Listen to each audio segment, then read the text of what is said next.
ইসরায়েলিদের বিরুদ্ধে কঠোর পদক্ষেপ নিলেন মালয়েশিয়ার প্রধানমন্ত্রী আনোয়ার ইব্রাহিম। মালয়েশিয়ায় কোনো ইসরায়েলি নাগরিকের উপস্থিতি পাওয়া গেলে তাকে তাৎক্ষণিকভাবে বহিষ্কার করা হবে বলে সাফ জানিয়ে দিয়েছেন তিনি।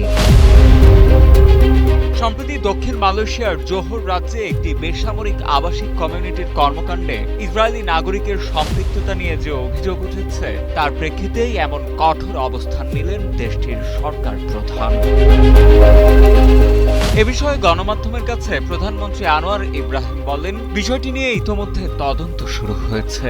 অভিযোগ প্রমাণিত হলে সরকার কোনো ধরনের ছাড় দেবে না। তিনি আরো বলেন, মালয়েশিয়া ইসরায়েলকে রাষ্ট্র হিসেবে স্বীকৃতি দেয় না, তাই ইসরায়েলি পাসপোর্টধারীদের প্রবেশের ক্ষেত্রেও রয়েছে কঠোর কড়াকড়ি। বিশেষ সরকারি অনুমতি ছাড়া তাদের মালয়েশিয়ায় প্রবেশ পুরোপুরি নিষিদ্ধ।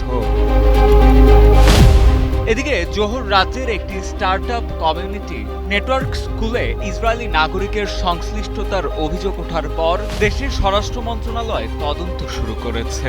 বিষয়টি নিয়ে আলাদাভাবে অভিবাসন বিভাগ জানিয়েছে, সম্প্রতি ফরেস্ট সিটির একটি আন্তর্জাতিক কমিউনিটিতে অভিযান চালিয়ে 266 জন বিদেশির কাগজপত্র পরীক্ষা করা হয়েছে। তবে সবার নথিপত্রই বৈধ ছিল বলে জানিয়েছে কর্তৃপক্ষ।